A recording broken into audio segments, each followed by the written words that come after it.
Antes de fazer isso, só um comentário que vai ser útil daqui a pouco, para a gente não precisar, daqui a 3 minutos, parar na análise.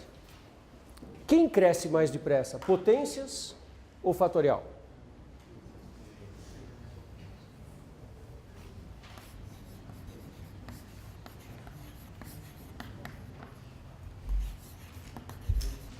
Limite para n tendendo a infinito de uma constante c elevado a n sobre n fatorial. Seja o c maior do que 1, menor do que 1, seja o que for. Qual que é esse limite? Quem é que cresce mais depressa? Esse limite é sempre zero.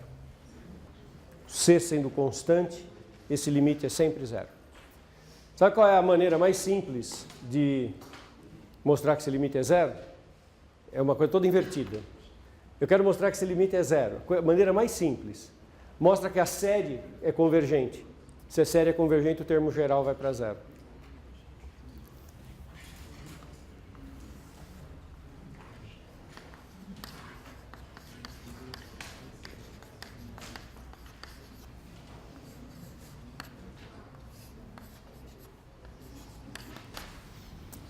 Por que essa série é convergente?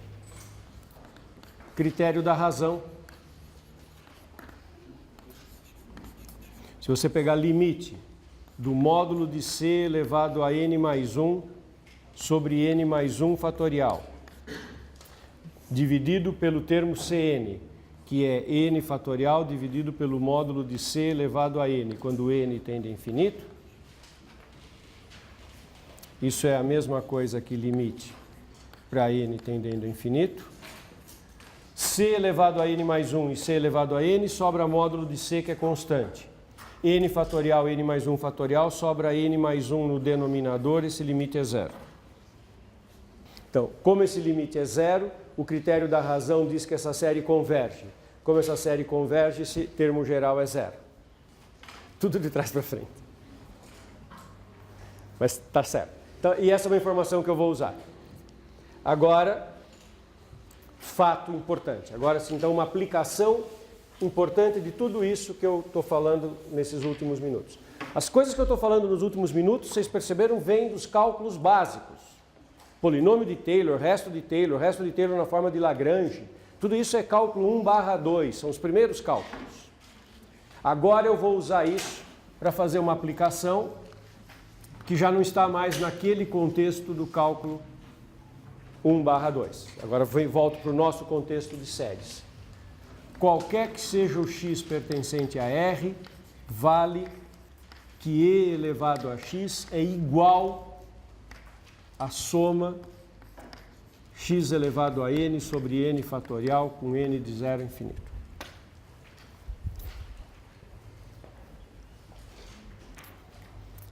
Agora eu vou provar que a série de Taylor da função exponencial coincide com a função exponencial em qualquer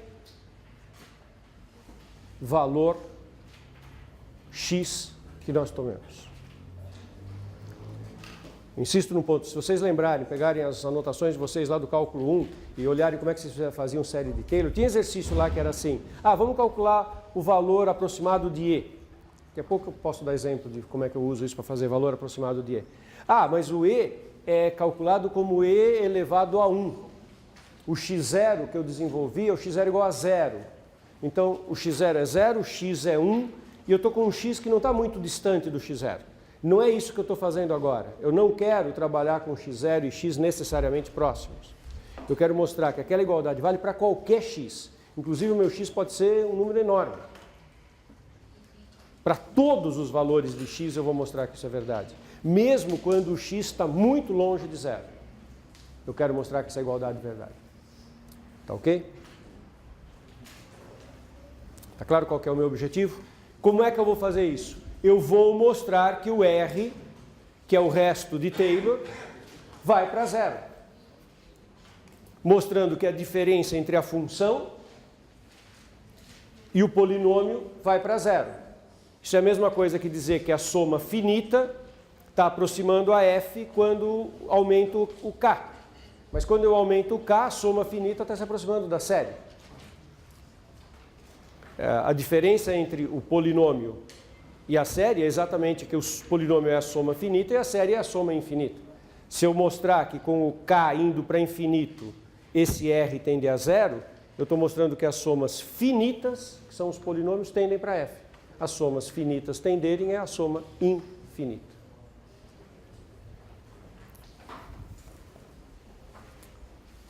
Isso tudo é bastante profundo. Se vocês estão sentindo que é são coisas bastante pesadas que eu estou falando, sim, isso é muito profundo. Isso não é fácil de acompanhar. O que eu vou fazer? Vamos mostrar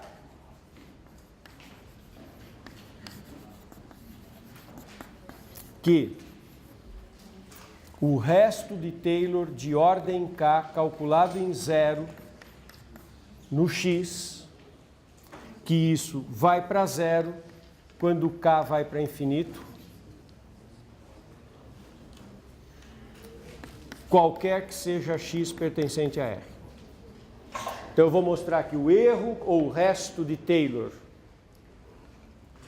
vai para zero em qualquer valor de x quando o k vai para infinito.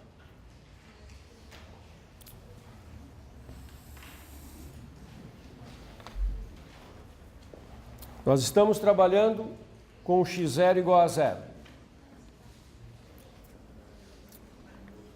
Pegue um valor de x real, qualquer, positivo, negativo, a que distância estiver do zero. Fixa esse valor de x. Eu vou mostrar que o erro, o resto de Taylor no x vai para zero. Então você escolhe um x real qualquer, não importa qual a distância que ele está do x0 igual a zero, eu vou analisar o resto de Taylor neste ponto.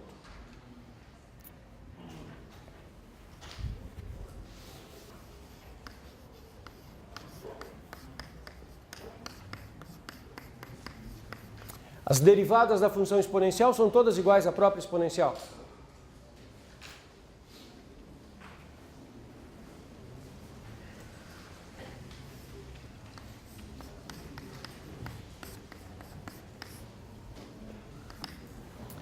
O módulo da derivada, que é a derivada de ordem k, que é a própria exponencial, é sempre menor do que e elevado ao módulo de x.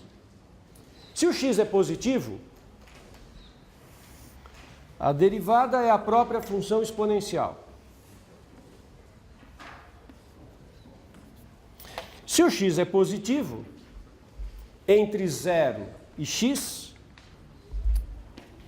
o maior valor da derivada é o próprio e elevado a x. E se o x é negativo, mas eu não sei a priori se o meu x é negativo ou positivo, ele é um x genérico. Se o x é negativo, o maior valor da derivada entre 0 e x vai ser 1. Mas que de qualquer maneira é menor do que e elevado a módulo de x, que é um valor que está aqui em cima. Essa é uma majoração que eu tenho certeza que vale sempre. E, portanto, o resto de Taylor de ordem k, na origem, calculado em x, é menor do que e elevado a módulo de x vezes módulo de x elevado a k mais 1 dividido por k mais 1 fatorial.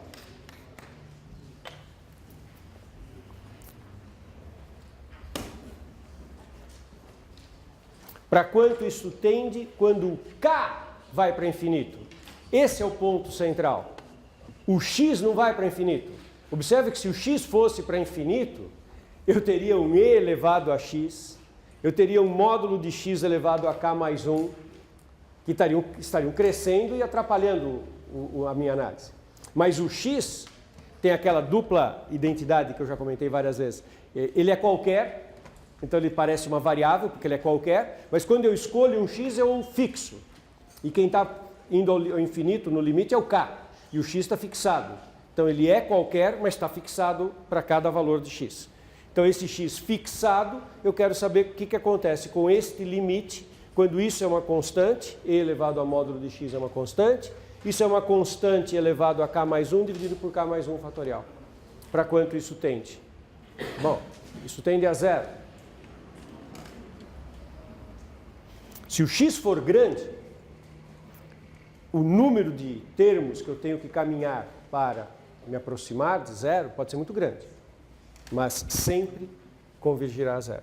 Quando k tende a infinito, o RK0 de x tende a zero e, portanto, o polinômio de Taylor de ordem k na origem em x tende a e elevado a x quando k tende a infinito, ou seja, a exponencial é igual à série.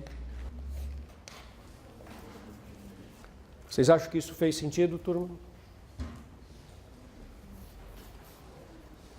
Alguma pergunta?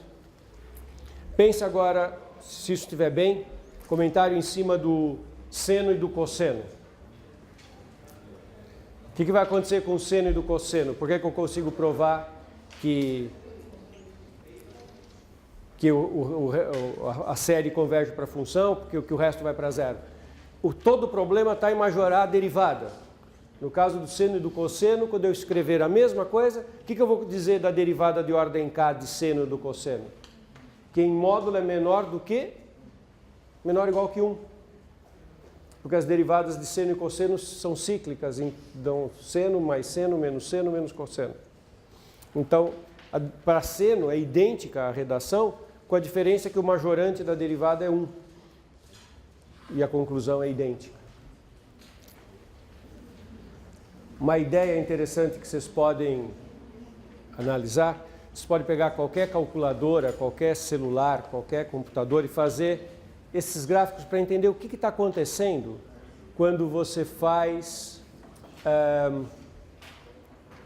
essas aproximações. Tem um fato muito interessante que ocorre quando você faz isso aqui. O polinômio de Taylor da função exponencial, então voltando para a função exponencial aqui com o polinômio de Taylor.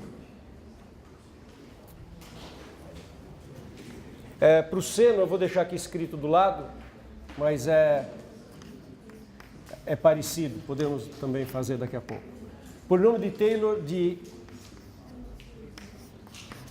f de x igual a e elevado a x. O polinômio de Taylor de ordem 2, desenvolvido na origem, é 1 mais x mais x2 sobre 2.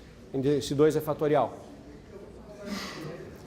Observe, o que nós estamos fazendo aqui? Nós estamos somando a função constante igual a 1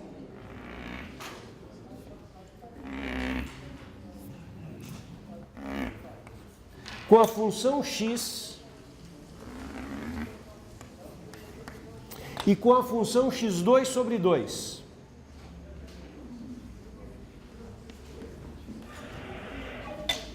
Isso é um polinômio de grau 2. Isso não é a função exponencial, isso é polinômio. É um polinômio de grau 2. Que na origem vale, quando x igual a 0, vale 1. Quando x vai para infinito, vai para infinito. Quando x vai para menos infinito, também vai para infinito. E esse polinômio, ele tem o x do vértice, menos b sobre 2a, um pouquinho deslocado para a direita. Então isso aqui é um polinômio com essa cara.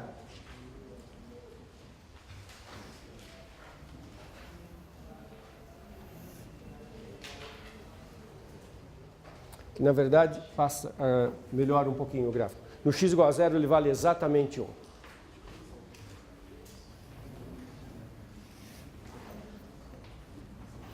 E quem é a função exponencial? A função exponencial é essa função aqui. Então, esse polinômio não é igual à função exponencial. Mas à medida que você for somando mais termos e mais termos, quando você colocar aqui x à terceira sobre 6, você vai obter agora um polinômio de grau 3. O polinômio de grau 3 vai para mais infinito para cá e para menos infinito para lá. Esse polinômio de grau 3 vai fazer alguma coisa que...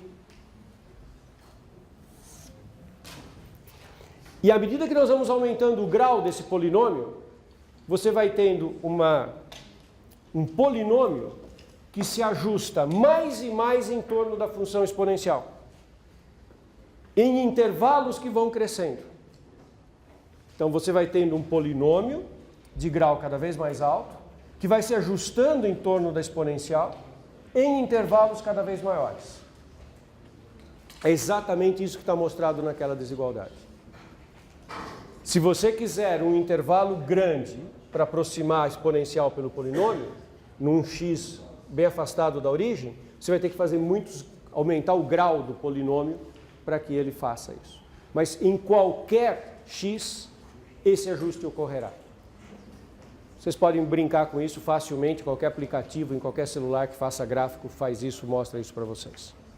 O importante é entender a ideia do que está ocorrendo. São polinômios, turma. Não são funções exponenciais, são polinômios que estão se ajustando em torno da exponencial. Então, cada polinômio, no infinito, ele se afasta da exponencial. Porque ele é polinômio, ele não tem jeito. Qualquer polinômio de grau ímpar, no menos infinito, vai para menos infinito. Qualquer polinômio de grau ímpar, no menos infinito, qualquer polinômio de grau par, no menos infinito, vai para mais infinito. E a exponencial vai para zero. Então, qualquer polinômio vai se afastar da exponencial para x muito negativo. Porque a exponencial vai para zero e o polinômio ou vai para menos ou vai para mais infinito. Mas o que é impressionante, essa é a grande vantagem de ter séries. Os polinômios vão aumentando o intervalo em que eles se ajustam e uma hora eles se afastam da exponencial. Mas a série, que é a soma infinita, é exatamente igual à exponencial em todos os valores de x. A série, que não é polinômio de grau 10 ou 11, a série, que é uma soma infinita, quando calculada em qualquer x, vale exatamente a função exponencial. Esse é o ganho que as séries trazem em relação aos polinômios. Usando esse tipo de ideia, você pode fazer coisas que você já sabia fazer, que é calcular valores aproximados usando o polinômio de Taylor. Isso, a técnica, eu vou fazer um exemplo bem rapidamente para mostrar para vocês que a técnica, nesse aspecto, ficou muito parecida. Por exemplo,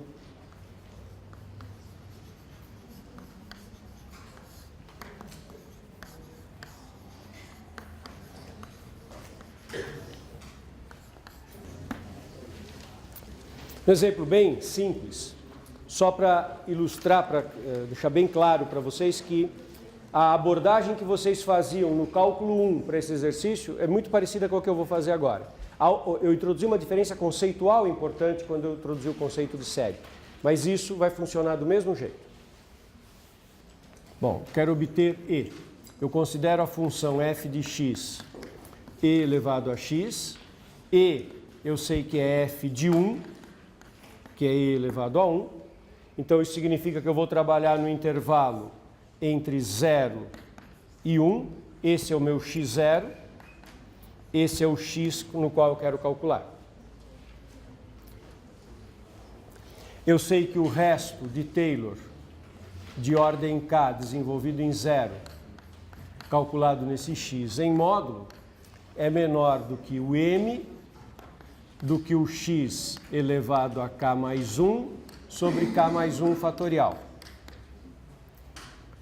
Eu quero que isso fique pequeno, eu quero majorar esse erro, eu quero que esse erro fique menor. Quando eu peço e com 2 casas de precisão, eu quero que o erro fique menor do que 1 sobre 100. 2 casas decimais, que significa na ordem das centenas.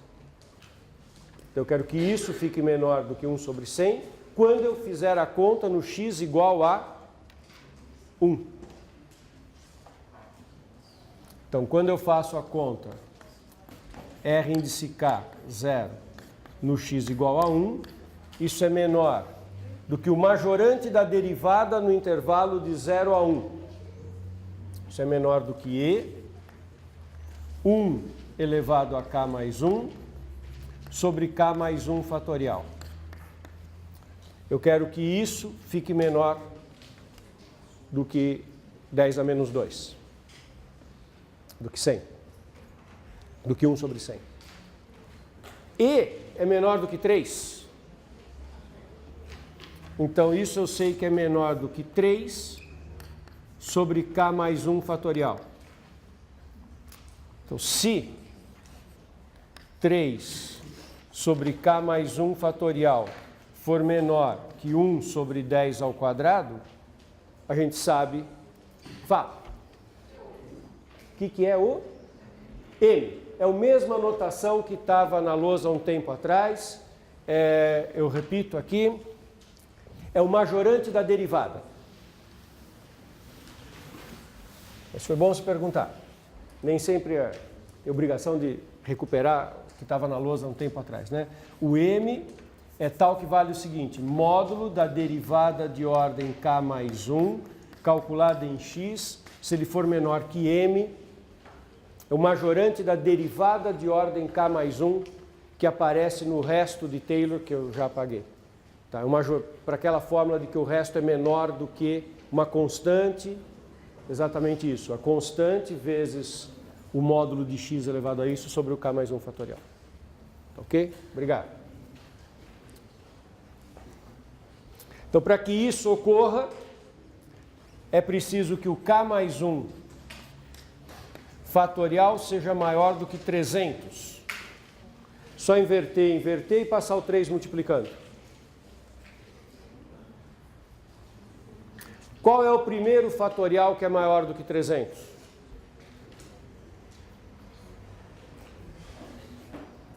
Qual é o primeiro fatorial maior que 300? 6. Quanto que é o fatorial de 6?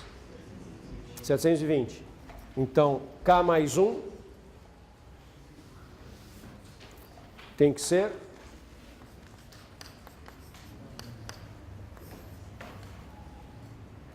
porque daí o fatorial de 6 é 720, é o primeiro fatorial maior do que 300.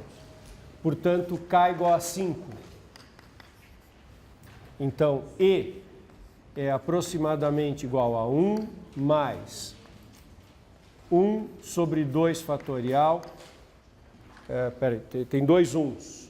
Na série da exponencial tem dois 1s. Porque esse é o polinômio de Taylor da função exponencial. A constante é 1 e o primeiro termo é x. Quando eu faço x igual a 1, então dá 1 mais meio.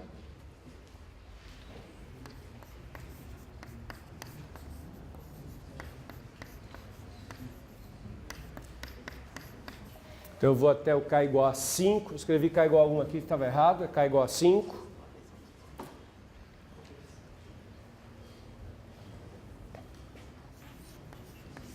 Sabe quanto dá essa soma? 1 mais meio, mais 1 sexto, mais 1 24, mais 1 120? Dá 2,71665.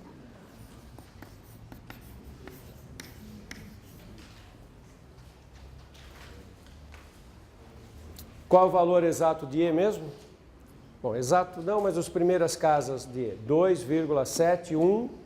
Qual é o valor correto na terceira casa? 8. É 8. 8, não é 8? Alguém pode usar uma calculadora aí para fazer? Acho que é 8, 2, qualquer coisa. É 2,7182. Então, eu consegui com duas casas de aproximação como eu queria. E você trocou M por E, certo? Certo. A derivada que me interessa é a exponencial. A pergunta, vocês não ouviram, a pergunta é por que eu pude trocar M por E?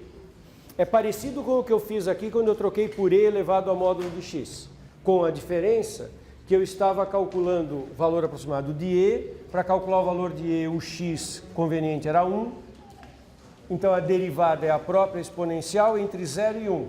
O maior valor ocorre no 1, que é E elevado a 1. Que é E.